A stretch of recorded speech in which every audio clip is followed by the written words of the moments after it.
시즌이 끝난 지 벌써 한 달, 이적 시장이 시작된 지 벌써 3주가 넘는 시간이 흘렀지만 아직 레스터에는 그 어떠한 소식도 들려오지 않고 있습니다.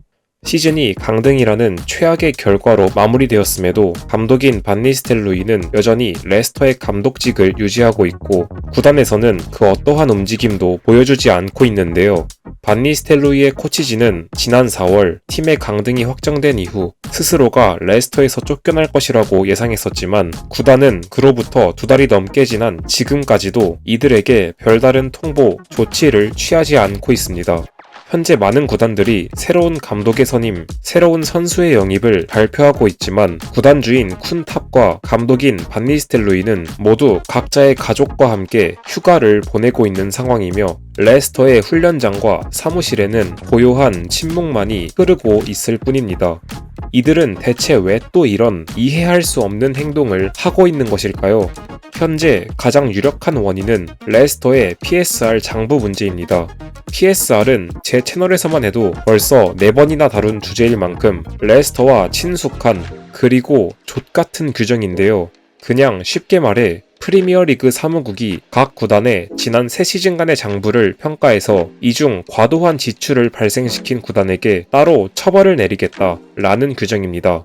그리고 현재 레스터는 이 장부에 기록되는 지출의 양을 최소화시키기 위해 이번 시즌의 장부 마감일이 되기 전까지, 즉 6월 30일이 되기 전까지는 그 어떠한 지출도 발생시키지 않겠다는 것이죠. 그리고 이러한 지출에는 선수의 영입은 물론 감독의 경질 위약금도 포함이 되기 때문에 반 니스텔로이를 경질하는 결정 또한 6월 30일 이후로 미루겠다라는 겁니다. 지난 몇 년간 재정에 대한 문제로 많은 고통에 시달려왔던 레스터였기에 이러한 결정을 내린다는 것이 마냥 이해가 가지 않는 것은 아닙니다만, 다만 현재 레스터가 처한 상황, 구단 역사상 최악의 시기를 보내고 있으며 동시에 구단의 장기적인 미래를 좌지우지할지도 모르는 혼란스러운 격변기에 놓여있는 지금의 이 상황에서 이러한 결정을 내린다는 것은 다소 위험한 판단일지도 모르는데요. 만약 이 결정대로 앞으로의 상황이 전개된다면 레스터는 거취가 정해져 있지 않은 감독과 프리시즌에 들어서게 될 수도, 아니 더 나아가서 감독과 코치진이 존재하지 않는 상황에서 프리시즌에 들어서게 될 수도 있습니다. 그리고 이는 현재 강등당한 구단을 떠나야 할지 말아야 할지 고민을 하고 있을 일부 선수들에게 상당히 부정적인 영향을 미치고 있을 것이 분명하죠. 이적 시장은 이미 열린 지 오래인데 현재 구단은 미래를 위한 그 어떠한 움직임도 보여주지 않고 있으니까요. 다만 구단의 이런 소극적인 움직임의 영향 때문인지 현재 레스터 선수들에 대한 공신력 있는 이적 소식 또한 그다지 들려오지 않고 있는 상황이긴 한데요. 현재까지는 벨기에 1티어 기자인 사샤 타볼리에리의 아직은 아스날과 엘카누스 사이에 접촉이 이루어지지 않았다. 그리고 스카이 스포츠의 레인저스와 울버햄튼은 코너 코디 영입에 관심이 있다 정도의 뉴스만 제외하면 그 어떠한 소식도 들려오지 않고 있는 상황입니다. 그래서 결론적으로 현재 우리는 지금까지 말한 내용과 같은 추측성 발언 외에는 할 수 있는 게 없으며 그저 구단이 움직임을 보이기 시작할 것으로 예상되는 7월이 될 때까지 그저 가만히 기다릴 수밖에 없는 상황입니다.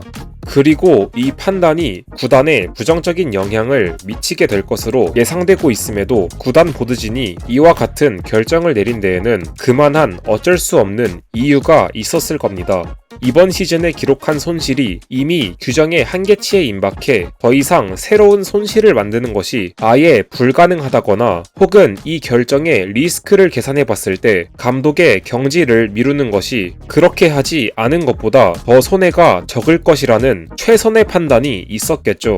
다만 여기서 한 가지 기대해볼 수 있는 것은 레스터시티라는 구단이 지난 몇 년간 보여주었던 이적 시장에서의 행보를 되돌아봤을 때 이 구단이 생각보다 물밑 작업을 많이 해왔다는 것인데요. 따라서 우리는 현재 레스터가 상당히 정교한 사전 작업, 물밑 작업을 하고 있으며 7월 1일이 되자마자 이 작업의 성과를 왕창 터뜨릴지도 모른다 라는 행복 회로를 돌려볼 수 있겠습니다.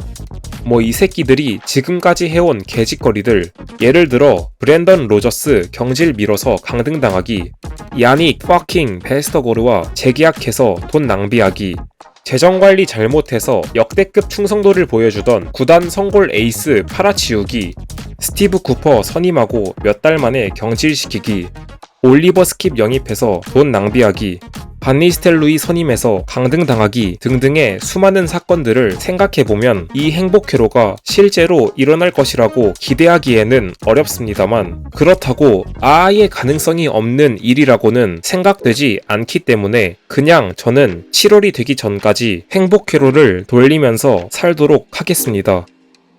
그리고 이적 시장 얘기하는 김에 다른 팀 빅뉴스도 하나 말씀드리자면, 현재 레스터와 같은 챔피언십에 속해 있는 셰필드 웬즈데이가 이적 시장 영입 금지를 당했다고 합니다. 스카이 스포츠, BBC와 같은 영국 현지 언론에 따르면 셰필드 웬즈데이가 2025년 3월, 2025년 5월에 선수들에게 임금을 지급하지 않았고, 이로 인해 EFL은 셰필드에게 3번의 이적 시장, 즉 이번 여름 이적 시장, 다음 겨울 이적 시장, 그리고 26-27 시즌 여름 이적 시장 동안 선수를 영입하는 것을 금지시켰다고 하는데요. 이 팀이 선수를 영입할 수 있는 유일한 방법은 FA 계약뿐이며 임대 영입과 같은 방법 또한 전면 금지된다고 합니다. 와, 제대로 좆된 것 같은데요. 그래도 나름 제이미 바디의 친정팀이기도 하고, 이번에 셰필드 웬즈데이의 감독 데니 르엘과 레스터의 링크도 꾸준히 나고 있던 상황이라 관심을 가지고 있던 팀이었는데, 이건 좀 많이 충격적인 뉴스인 것 같습니다. 현재 셰필드 구단 측에서 항소를 준비하고 있다고는 하는데, 이게 아무리 잘 풀려도 이 이적 시장 영입 금지라는 징계 자체는 없애기 힘들 것 같습니다. 참 이 팀도 나름 역사가 있는 유서 깊은 구단인데 안타깝게 됐네요. 이번에 바디가 FA로 레스터를 떠나게 되는데, 만약 이런 사상 초유의 위기에 직면한 셰필드로 복귀해서 구단을 구해낸다면 정말 역대급 낭만의 선수가 될 것 같습니다. 하지만 그렇게 된다면 바디가 레스터랑 싸우는 모습을 지켜봐야 하는 아찔한 상황이 생기게 되니, 여기서 낭만을 챙기는 것보다는 그냥 다른 리그로 가서 행복 축구 하셨으면 좋겠습니다. 네, 오늘 영상은 여기까지고요. 한마디만 덧붙이자면, 다른 프리미어리그 구단들이 생각보다 엘카누스에게 큰 관심을 보이지 않고 있다는 점만큼은 정말 반가운 희소식인 것 같습니다. 엘카누스가 다음 시즌에도 레스터에 남아 팀의 중원을 이끌어 나간다고 하면 정말 이보다 든든한 게 없을 것 같은데요. 뭔가 엘카누스, 파타우 혹은 마비디디, 엘카누스, 파타우의 이선 조합을 생각하니 정말 기분이 좋아집니다. 솔직히 이 정도 전력이면 2부 리그 팀들 개 패고 다닐 것 같긴 한데요. 하지만 아직 이적 시장이 끝나기까지는 한참의 시간이 남아있으니 더 이상 설레발은 치지 않도록 하겠습니다. 네, 시청해주셔서 감사합니다. 여기까지 보셨는데 아직 구독하지 않은 분들이 계신다면 구독 버튼 한 번씩만 눌러주시면 진심으로 감사하겠습니다. 감사합니다.